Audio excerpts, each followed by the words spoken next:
Welcome to Women in the Music Industry, the podcast that shines a spotlight on the remarkable women who are breaking barriers and making their mark in an industry that has long been dominated by men.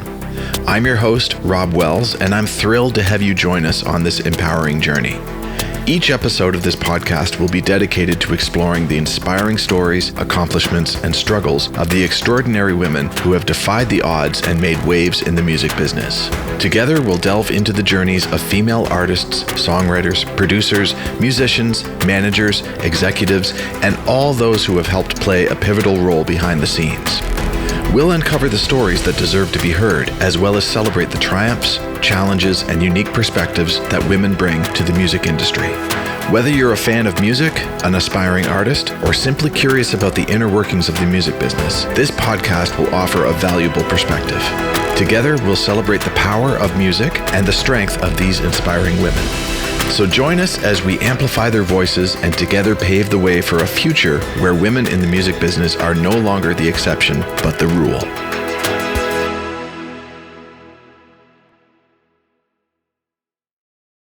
Today's podcast is sponsored by the Songwriter's Piano, an easy-to-use app for songwriters and lyricists to use when coming up with song ideas when there's no instrument around or nobody to play one. With the Songwriter's Piano, one can easily play commonly used pop songwriting chord sequences at the touch of a screen, in any key, in 3 different chord variations, all played on a gorgeously recorded grand piano. Download the Songwriter's Piano by Play Like Me apps today, found on both iOS and Android stores everywhere. Welcome back to another episode of Women in the Music Industry. I am thrilled that you are here with us today because we are spending time with a dear, sweet friend of mine, Toronto-based singer, or as I like to call her, vocal powerhouse, songwriter, and actor extraordinaire, Martina Ortiz Luis. Yay! Hello! Hi. Martina, how are you? I'm good. How are you? Good. Thank you. I'm thrilled you're here. Really thrilled. Really happy. I'm going to keep so reading. Happy to be here. Yeah. Oh, amazing. So for those of you that don't know, I'm sure a lot of you do know, but maybe there's 1 or 2 people in this world that don't know. Martina has held a reputation as a dynamic live performer, dazzling audiences across the country. All over the country. She's performed at local live music venues like Toronto's famous Mocambo to the Scotiabank Arena, where she became, get this, the first official anthem singer in Toronto Maple Leafs history, holding the position for not 1, not 2, but 6 seasons from 2016 to 2022. That is massive. That's massive. We definitely have to talk about that. As an actor, she's made appearances as a series regular in the People's Choice Award-winning series Wynonna Earp and starred in CBC Gem's musical series Topline. So cool. Martina has recently wrapped a 3-month shoot in northern Italy. I'm so jealous. So jealous. You have to tell me all about your Italian experience. Joining an exciting young cast as a supporting lead in Verona, a new pop musical feature film based on Shakespeare's Romeo and Juliet. Wow, cool. Her new series, because she's not stopping at all. Here she goes. Her new series, Most Dangerous Game, New York, where she co-stars alongside Christoph Waltz, David Castaneda, and Anna Gunn, was released earlier this year and is now streaming on Roku. Her original songs can be found on all music streaming platforms, including her newest single, Mad at Myself. And believe me, so much more to come. Absolutely amazing. And you're only like 2 years old, right? It's crazy. You've done so much. Thank you. Yeah, it's been a crazy journey. And this year in itself has been just a whirlwind of things and crazy opportunities and like nonstop work. And I'm incredibly grateful for it. Yeah, it's been wild. I mean, I met you back in like 2016, 2017. So you've kind of been able to see a bit of my growth in the last few years. Well, absolutely. But when I first met you, I think you were doing the Toronto Maple Leafs singing of the anthems at that point. Yes, I had just started. I remember. So we were connected For those of you listening, we were connected through a mutual friend who was a manager of mine at the time, Michael Peters. That's right.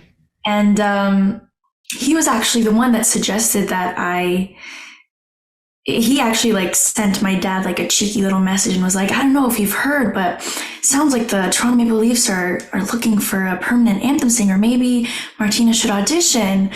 And we kind of forgot about it. We were like, yeah, we'll look into it eventually. And then the night before the auditions, we remembered that it was happening, and the gates were going to open at like 8 a.m. the next day. And so we went over at like 7 a.m. and there was already a line going out what was then called the Air Canada Centre. And yeah, it was just like rounds and rounds of auditioning that day. And there were a bunch of different singers, people who have sung for other sports teams like the Marlies and the Raptors and the Jays. Everyone was there. And I was like, I'm just gonna give it a shot. Let's see what happens. And then a few weeks later, I got the call, and it was just like, wow, that is still performing in an arena with hockey fans that are so passionate and like will sing the anthem, both anthems, by the way, because Canadians know the American anthem as well for some reason. Being surrounded by that energy like multiple times a night was one of my favorite experiences that I've ever gotten to experience in my life. Well, I mean, the Toronto Maple Leafs, especially in this area of the world, are so held near and dear to so many hearts, and you become their team's official singer. Like that you almost become part of their family, almost like they are just so looking forward to seeing you there every single night, every single game, singing their anthem and also the American anthem as well. Just what a wild ride that must have been. What was the first time like when I know that usually we start at like the very beginning of your life, but we can dive in here and then we can go back into the beginning of your musical journey. It is fun because in a way, I feel like this did kick off an era of my life. So it does feel like a beginning in a way. But yeah, the very first time I sang for them, it was actually we started doing the preseason games first. So they actually flew me out to Halifax, and we did the first preseason game there. And I mean, that in itself was like crazy, and because the energy, I mean, Canadians are incredible hockey fans. So the energy there, I was like, wow, this is a lot. Everyone is so hyped up. This energy is great. And then did a few preseason games. And then my very first home opener in 2016, it was against the Boston Bruins. NBC was airing it, CBC was airing it, like everyone was airing it because it was the 100th season, and these are 2 original 6 teams. And I remember like 15-year-old me, like I didn't really know what to expect. I don't think I really took in how big of a deal it was going to be. And then I stepped out onto the ice, and they gave the audience those like light up bracelets. And so when I stepped out, they like turned down the lights, and it was just like these, like a sea of bracelets, like blinking lights. And during the Oh Canada, it was red and white. And during the Star Spangled Banner, it was like flashing blue, white, and red. And it was just like this incredibly surreal experience. And I sang my little heart out, and the crowd was deafening because there was just so much energy. And that was the year of like Austin Matthews had just became part of the team. So did Marner and all these young, fresh faces. And so there was just like this new wave of hope and optimism, I think. And so it was like incredibly overwhelming. And I stepped off the ice and got emotional. I like ran to my parents and I was like bawling. I was like, that's the greatest thing that's ever happened to me. Wow. Oh my God. Wow. Yeah. It was incredible. Oh, absolutely incredible. I know the feeling of when I walk in to somewhere like Scotiabank Arena, or when I walk into Skydome or any big arena, how it feels as an audience member. it's just it's so huge. It almost takes your breath away a little bit the first time that you come in for a sports game or for a concert, just seeing that amount of people. And that's as a spectator. Like, I can't even imagine what it's like to know you're about to go out and you're about to sing. It's not pre-recorded. It's all live. You're going out too. You never had musical backing at all. It was always wow. And it's you. The spotlight is on you, and your voice is carrying out to everybody in the arena and also across the entire nation, across the entire world. Anybody who's chiming into this, like, just I can't imagine what that would have been like. But I mean, you must have had some experience performing in front of people before that, or was that like your first experience performing in front of that many people? I mean, you just made it seem so easy.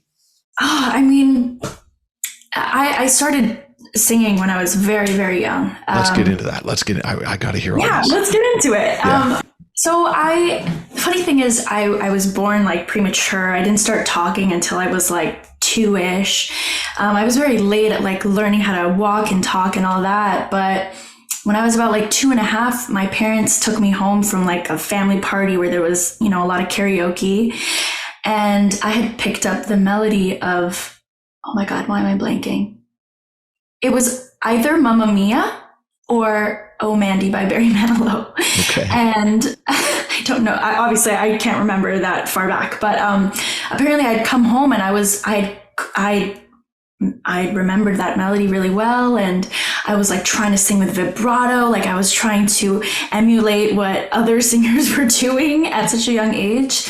And so my parents decided to put me in private voice lessons. And how old did you start doing private voice lessons? I was 3. And the funny thing is, they brought me to the school, and the school said, I think the minimum age was like 6 or something, because younger than that, you don't have the attention span to listen to a teacher. But the vocal teacher brought me in and she taught me, and honestly, like, she's a great teacher for young kids. Like, she would make everything really like fun and colorful. She was a really good visual artist, so she would like draw for me. That's how I learned how to sing scales and stuff. She made everything very visual. But she basically did a half-hour lesson with me, and she was impressed that I could actually sit down and copy what she was doing. And so that kind of started it all off. I started doing lessons, and then when you do like private classical lessons here, they always put you into like music festivals and like Kiwanis and little competitions here and there. And so I started performing for competitions and stuff like that when I was about like 4.5. And then I won my first competition at 5. And that was like a York region competition. So it was a bunch of kids from Woodbridge, Maple, Newmarket, Markham, Thornhill, Richmond Hill. And I had won like the 12 and under category. And so after that, I started getting invited to a bunch of events just all over the GTA, for like city events, corporate events, all that type of stuff. So ever since then, I didn't stop. I've been performing and singing everywhere. Has it always been a cappella, or did you have musical backing at different events? Definitely with musical backing, especially when you start singing for stuff like festivals at Nathan Phillips Square and Young and Dundas, you have to, and weddings and stuff like that, you have to really bring in the hype. So I would sing to a track, I think, most of the time. And then as I got older, and you're given a little bit more of a budget, then I would start bringing in live musicians, and then you start doing longer sets, and yeah, it was only Anthem gigs that I ever did a cappella. Right. Where do you think this musicality comes from? Do you have a family history of music? I know your dad is quite musical. So both of my parents actually work in finance, but I think both sides of my family have a passion for the arts. On my mom's side, I have a distant relative that was an opera singer back in the Philippines. And like my grandfather was a photographer, so he's very artistic. And then my dad's side, they're all like really big music lovers and film lovers, and they would like choreograph dances for like little family things when they were younger. But I just don't think they ever got the opportunity to, to go for a career in the arts.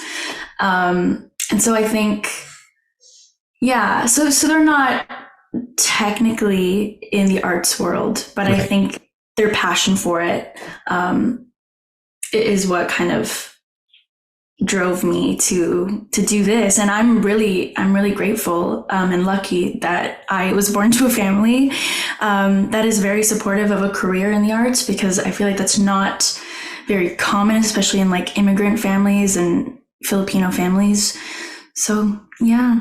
I do a lot of sort of school events where I go in on career day and I'm talking about a career in the arts. And sometimes the parents are there, and a lot of the times the parents are looking at me, shaking their head, saying, nope, no child of mine is going to be getting into the arts, because they'll be living on the street for the rest of their days. And that's not what I want for my child. So it's great though, when I fully get it. Like, imagine coming from a country that it's a struggle to find work in some countries where the population is just so massive. And, and they think, well, I'm going to come to a place like Canada and give a better life for my children. And then all of a sudden they're like, they want to get into the arts. Whereas, they're thinking more like doctor, lawyer, accountant, things like that, things that are guaranteed, great income. Yeah, real jobs with like benefits. Yeah. So it all comes from a place of love, for sure. But I'm very happy that your parents were very supportive of the arts, because I can't imagine you not doing anything else. Like I just. Me neither. Yeah. So when did Michael Peters come into the picture then? Were you performing a lot for different things, and then was it somebody that you knew, or was he tipped off to you through contacts? Honestly, I was quite young when this. I feel like I was probably about like 12 or 13, and I think it was like my dad's friend of a friend or something that brought him into the picture. And yeah, Michael is just he's a really nice, sweet guy. Yep, and sure is. He really believes in me. Even to this day, he's a huge supporter of mine, and he loves to help as much as he can. And then I don't remember how the conversation happened, but then he was like, yeah, I know this guy, Rob, like you should work with him. I just think it's great that Michael, introduced us together, but he also brought you into thinking about going and auditioning for the Maple Leafs gig. Yeah. Mm-hmm. I mean, he's, I truly believe that, like, people don't come into your life by accident, and if God and the universe brought together these, like, especially when it comes from a place of, I guess, love and kindness and like good vibes, it's just like, it's always, it's magical, because you never know what's going to happen. And you always feel like, there's an opportunity lurking somewhere. And it's great when you can meet wonderful people in this industry, because it is not common. And it's just purely magical when people support you entirely with kindness and love. For sure. How about your high school experience? Did you go to a performing arts high school or regular stream high school? I did go to an art school. I went to Cardinal Carter Academy for the Arts in North York, and I was in the vocal program, and I was there from grade 7 to 12. That's a great school. The underground school, as I like to call it. It's it's built into because it's built in a very dense area of Toronto, and I know I think the main floor is ground level, and then everything else is like 3-4 levels down or something like that. I'm saying we have as if I still go there, because time is no longer a concept to me, but right. we had our main floor had our theater and the office, and there was one floor up and then 2 floors underground. Yeah. And then we also had the Catholic Education Center, like the board that was across the street. And so we also had classes there. It was a very small school. They're like about, I want to say like 800 kids, and that's from grade 7 to 12. Wow. And so like it was a very it was very much like a city school, I would like to say, because it's like you had to walk out and there was like these tall buildings, everyone was commuting to school, and then it felt like a campus life where you had to cross the street to get lunch and then cross the street to go to your next class. Like we always felt so cool walking around school. Yeah, it's a great area. It's really, really cool, vibrant area. But obviously they must have been very supportive of everything that was happening to you. And there must have been a lot of times where you had to leave school and do your schooling outside or after your events or things like that. So having a school that understands that business is great. Oh yeah. I mean, there are a lot of people from my school, alumni from my school that went on to pursue careers in the arts, and they've always been very supportive. When I was in grade 8, I had to leave for a few months to do The Voice Kids in the Philippines. And so that they were very accommodating, that's the word, right? Yep. In terms of, taking my exams, and like, thankfully I got back like right before my grade 8 graduation. So that all worked out. And then also, when I started singing for the Leafs, they were being contacted by like journalists and reporters, and they were very supportive. And sometimes my principal would like sit there in the interviews and make sure everything was okay. And there were a few times where I got some, a little bit, the questions were a bit off and whatnot, and my principal really stepped in and stood up for me, which was quite nice. That's great. Yeah, and even now, like my teachers, Mr. Wong, and like some of my vocal teachers, and the community there, they're always very supportive of when I'm releasing a new song or like a show came out. So yeah, it was a great community to be a part of. And I just personally, I loved just singing for hours every day. Yes, for sure. So you have such an acting resume as well. Did you do acting in high school as well, at the Performing Arts High School? So actually no, because my school was like, you had to specialize in one arts area, and you did that for your entire time there. And that was kind of like your specialized arts credit. But when I was about, I want to say maybe 11 or 12, I really wanted to try acting. And so my parents decided to put me in acting lessons. So I started going to the studio downtown called Armstrong Acting Studios. And there we would always do like film and TV style audition tapes. And that's how we kind of learned the basics and learned about framing and all that stuff. And I really loved it.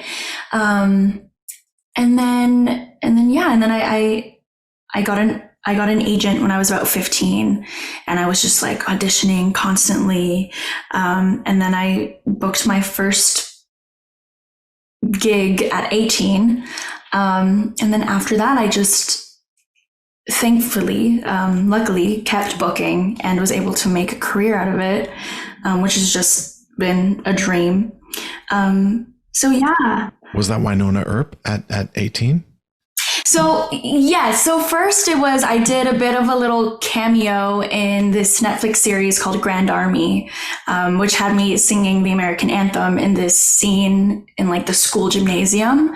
And then a few months later, I did an audition for Wynonna Earp. I sent in a tape, didn't hear from them for like a month and a half. And then I was sitting in a lecture at U of T, and I saw something pop up in my email, and I like sneakily checked my email, and I had gotten a call back for Wynonna Earp, and they had me come in for the callback, I want to say like on a Thursday.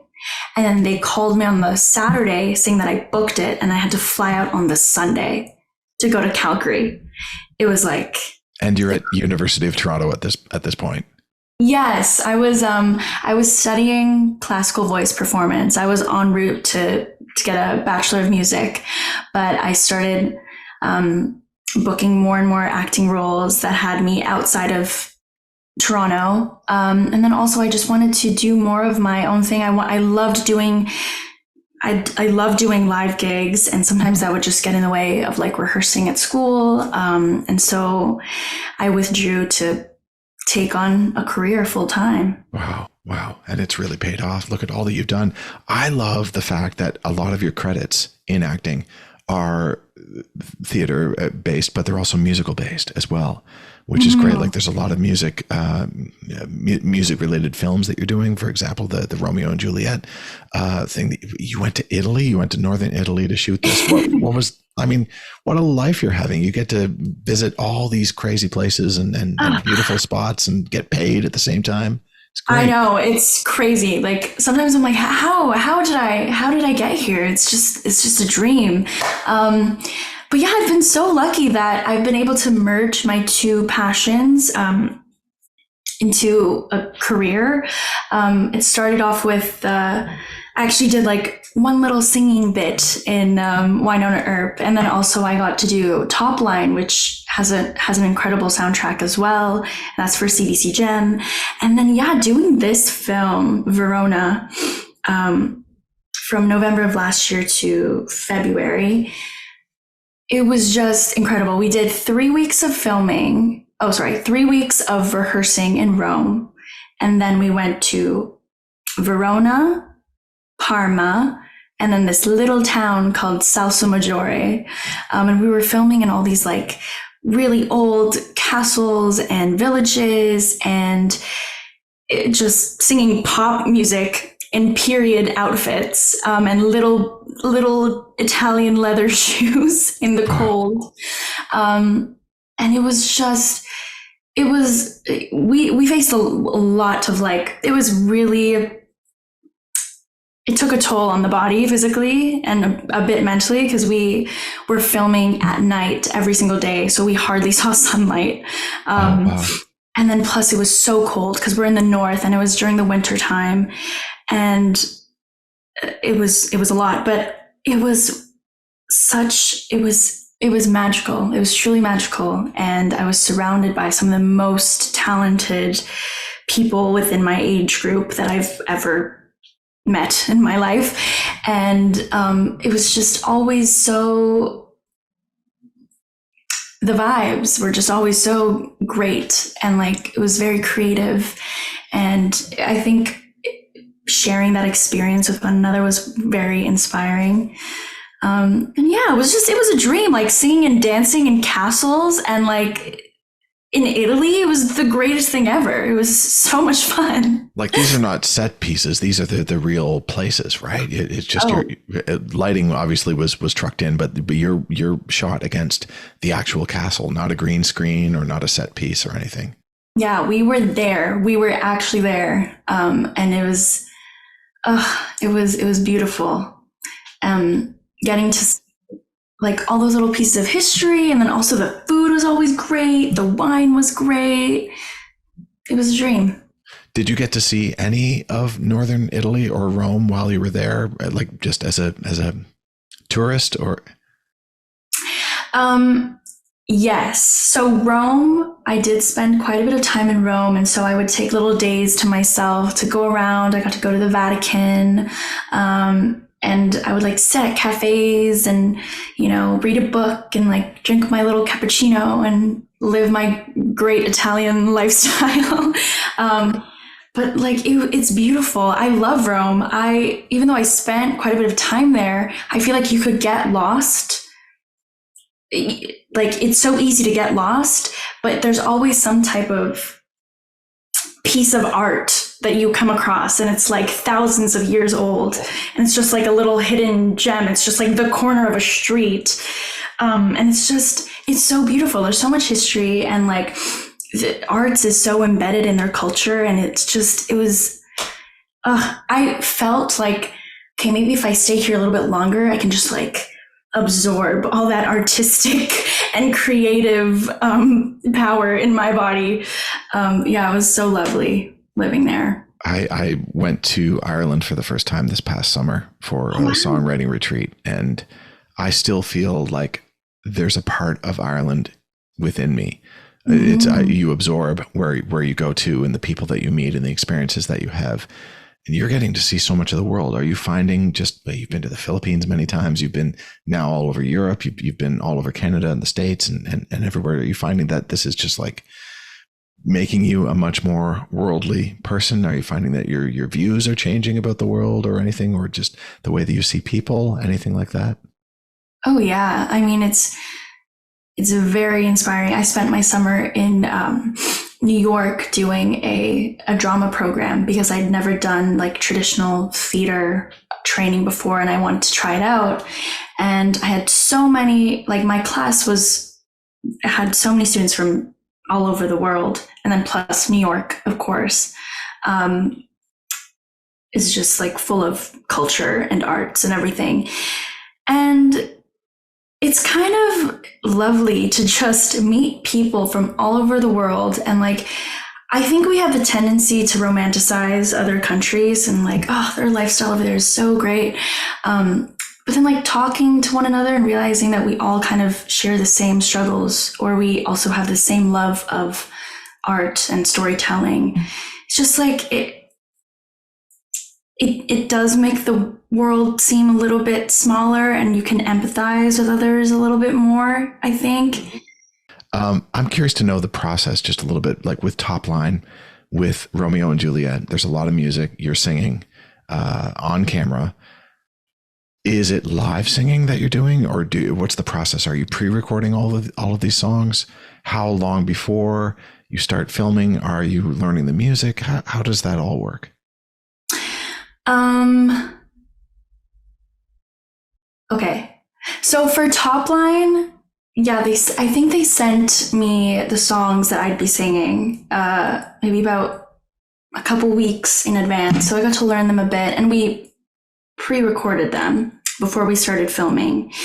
And the thing about Topline is whenever it would go to like a musical segment and it would go into the song, they would kind of go widescreen and it would like turn into a music video thing, and they would have like flares, like light flares and everything. And so it was more like pop musical style vibes, which was really cute. And then for Verona, I think I got the songs maybe a month in advance because we had a lot of music and a lot of choreography to learn, and also, of course, diving into character and all that. So had to learn all of that. And then we did pre-record it during our rehearsal period in Rome, the first 3 weeks. But then when we were filming, when we were actually shooting, our director, Tim, would have us sing live. He was like, I want to see the breath. I want to see your veins coming out of your neck. Like, I want to hear the emotion, like all that. So we would sing on top of the pre-recorded songs, and we were doing it live. And sometimes, the rest of the crew couldn't hear the background music because we would have little earpieces. And it was a little intimidating because once again, it felt like just singing a cappella and then also being like a raw state of emotion sometimes, and just belting out at like 4 a.m. In the freezing cold. Freezing cold. In northern Italy, in a castle. Yeah. No big deal, How many times would you shoot the same scene? Like, would it be 20 times of belting out in 4 a.m. freezing cold? I mean, there were times where, especially when we had like a lot of choreography, they would need to get a lot of angles, and like we would do multiple takes. And so sometimes we would film just one song for like pretty much an entire day of filming. And so you're like constantly singing the same song over and over again. Thankfully, I have some experience with that, singing the same song over and over again. So I don't think I ever got sick of it. But it was very physically demanding, I think. But I had a lot of fun. Like, can't complain. Singing and dancing for a whole day and calling that a job is I know. I pinch myself all the time that being surrounded by this stuff and getting to play in this little playground is my job. It's all right. Yeah. What's it like singing? For example, you're just singing the same thing over and over again. How many times do you think you sang the national anthems? How many games in a year? Are we talking like 1,000 times? It's definitely in the hundreds for sure, because each year I think I would sing 41 games at home, plus preseason, plus playoffs. So I'm going to say maybe that would end up reaching about like 50 games every year. And then, and then I did that for 6 seasons. So it's definitely Hundreds. Definitely in the hundreds. Would you change it up from performance to performance, or were you trying to keep it the same, trying to keep it consistent?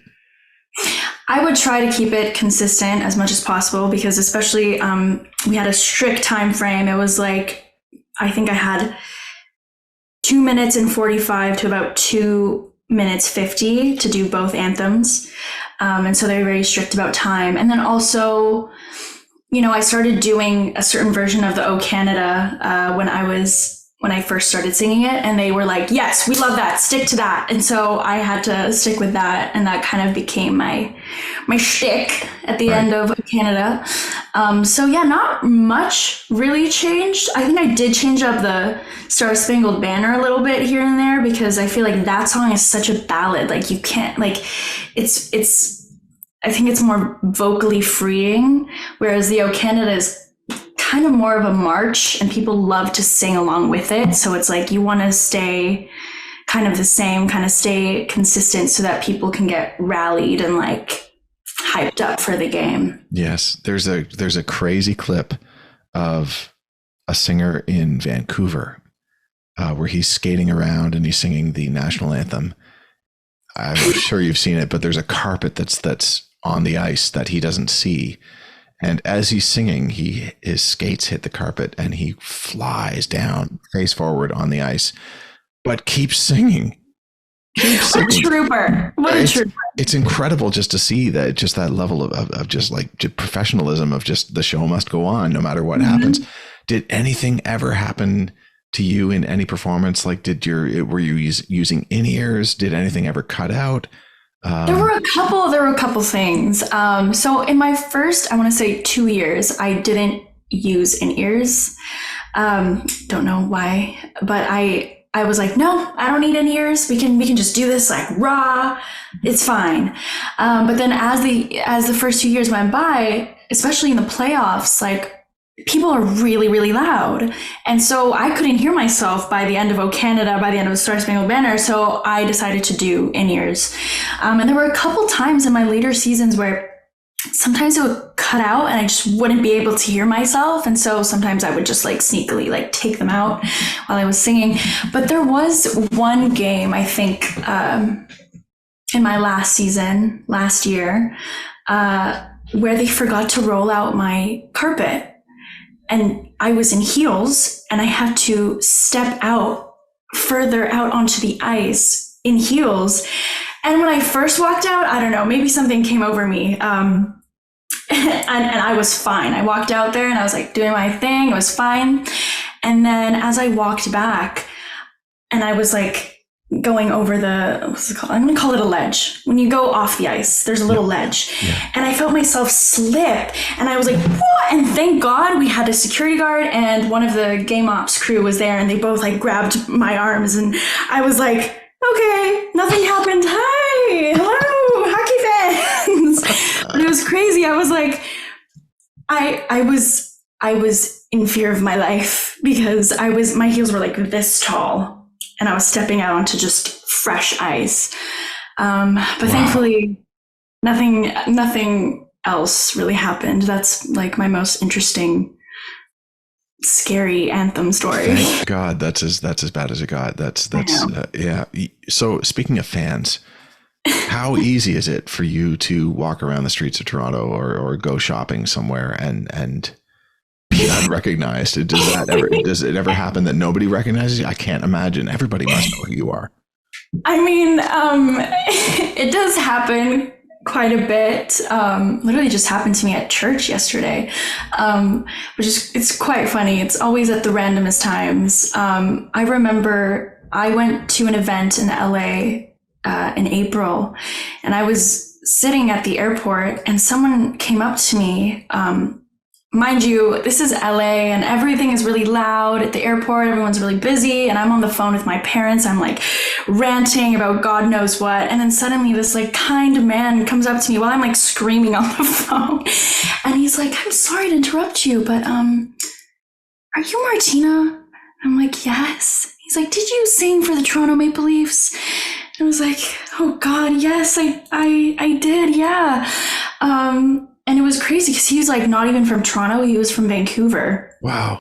And I was just like, that's insane. I'm so flattered that you came up to me. I'm so sorry you had to witness me like yelling on the phone for 5 minutes. But it was like the sweetest thing. And it's like the craziest.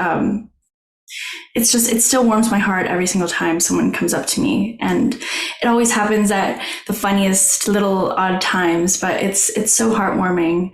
And like Canadians are so nice. So it never feels like they're intruding. Right. It's always like, hi, I'm so sorry.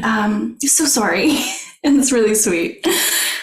I know Canadians are known for being very polite, for sure. One of my favorite jokes is, how do you get 1,000 Canadians out of a swimming pool? You simply say, would everyone please get out of the pool? That's it. Yeah. Yeah. Yeah. True. So, how about the Philippines? I mean, you must be very well known there. You did something when you were younger called The Voice in the Philippines? Yeah, I did The Voice Kids back when I was 13. And yeah, that was like, like the Voice franchise over there. And that was a crazy experience as well. It was like, there were just kids running around a television studio all the time. And it was kind of my first intro to like reality television. Mm-hmm. And then I realized I much prefer acting rather than doing reality TV. But yeah, it was a great experience. Really like taught me to, toughen up and keep that thick skin, because that was my first, I guess, introduction to how fans over social media can react. And how they always choose sides, and like they're always fans of one person, and if that person doesn't succeed, then they're gonna attack another person. So it was quite a lot for a young kid to experience, but I just remember having a lot of fun with other kids, and once again being able to sing all the time was just a lot of fun. But I made it up to it's the round like right before the semifinals, and I just remember when I didn't make it, it was like the most heartbreaking thing I've ever experienced in my life. But I'm very thankful to my coach, who's his name is Bamboo, and he's a big rock star in the Philippines. He was like incredibly down to earth and was always really involved in our progress, and our rehearsals and our practicing. So yeah, it was a learning experience for me, for sure. Mm-hmm. Yeah. And then all of your experiences that you've had since then must just also be creating such a star for you within the Philippines, that everyone knows you as the singer for the Maple Leafs, and also all the movies and TV shows that you're doing as well. Like you must be well known there as well, I would imagine. I mean, I'm not sure, not yet. I think I had my little time in the light there when I was younger, and I would love to go back and, sing some tunes for them. But I have been extremely uplifted by the Filipino community here, in Canada and Toronto specifically. And it's just been so great. And I've met so many other Filipino creatives in the city lately, and I've collaborated with quite a few of them. And it's just so refreshing to, like be more involved in your community and be uplifted by people who understand, your family history and your culture and your traditions. Mm-hmm. And yeah, I mean, I would love to go back to the Philippines and perform there. That'd be insane. That'd be so cool. It'd be really cool. I mean, this is completely off topic, but like I saw, I think Bruno Mars recently did a concert there. And it was just like, the crowd was the most in tune unison I've ever heard in my life. Best singers in the world are all from the Philippines. It was crazy. And even, it's funny, I went to a Daniel Caesar concert recently, I think it was last week. And like so much of the Filipino community showed up for Daniel Caesar. And when he would, throw the mic over at us to sing, I was like, this is a choir. This sounds like a choir. What's going on? Perfectly in tune. Yeah, it was insane. So yeah, I love my community, and I do as much as I can to uplift other Filipino creatives that I know in the city and around the world. So like, I can't wait for the day where I can go back to the Philippines and perform there. I'm sure that day is coming soon. It has to be, with everything that you're doing. Your star is just rising constantly. It's amazing. And you probably have a million other things that you're doing right now that I'm sure you can't talk about, but I look forward to hearing all the things that you're going to be doing down the road. I'm just curious to know, there must be somebody who is currently at Cardinal Carter right now, your old high school, who is thinking that, I want to be the next Martina. I want to get into the music industry. And maybe it's not as a performer. Maybe it's an actor. Maybe it's somebody that wants to work in the industry as on the business side, or accounting or legal or anything like that. There's so many different jobs that you can do within the music industry. So many. Do you have any advice for work ethic or just, life advice or music advice or anything that you could give to the next generation coming up? Oh my goodness. I mean, I guess the first thing is just, if you love it, keep at it. It's tough out here. So you want to make sure you really love it and that you put in the work. But I feel like when you're really young, sometimes, and in a school setting, sometimes there's a lot of emphasis on, well, not emphasis, but it can feel like there's a lot of competitiveness within the arts, especially within music and performing. But I've learned lately, like, it's so important to find your community, find others who are like-minded, other creatives, learn from them, collaborate with them, find your own voice, or, help someone else find theirs, and uplift one another, especially, as young women in the industry. I think that's really important, because sometimes we're pit against one another and it can be hard. And then the other thing is, like, expose yourself to as much art as you can. I feel like in the last year or so, I've been so inspired by watching my colleagues perform, or my colleagues, I have a lot of colleagues that are in the arts realm. They're singers, they're actors, they're musicians, but they love to do so many other things. And I just love going to museums, going to live shows, concerts, being in the room with other creatives and being on set and discovering what moves other people, what inspires other people, and in turn it inspires me as well. So yeah, work at it, find your people, find who you love to collaborate with, and get inspired, and expose yourself to art and inhale and absorb as much art as you can. Yeah. That's great. Love it. Beautiful words from a very sweet and humble and driven and talented individual. That's all wrapped up in Martina Ortiz Luis. Thank you so much. Oh, it's been great hanging out with you, and I really appreciate all of your time and your hearing about your story. I've learned so much. I only knew just a very, very small portion of your life, and so this has been great for me. Oh my goodness. Thank you so much for having me. It's been a pleasure. Oh, pleasure's been all mine. I really appreciate your time. And I'm sure that there's many things that you said that are going to light a spark within somebody out there. So I very much appreciate you taking the time to do that. Thank you. Thank you. Okay. And thank you everyone for watching another episode of Women in the Music Industry. We'll be back next week with another episode. Until then, take care. And thank you, Martina. We'll see you soon. Stay tuned for the next episode of Women in the Music Industry, coming soon. Let's embark on this incredible journey together, celebrating the women who are reshaping the music business one note at a time. If you enjoyed hearing this podcast, please take a moment and give it a like, a rating, or a follow. Your support helps immensely. We'll see you next time.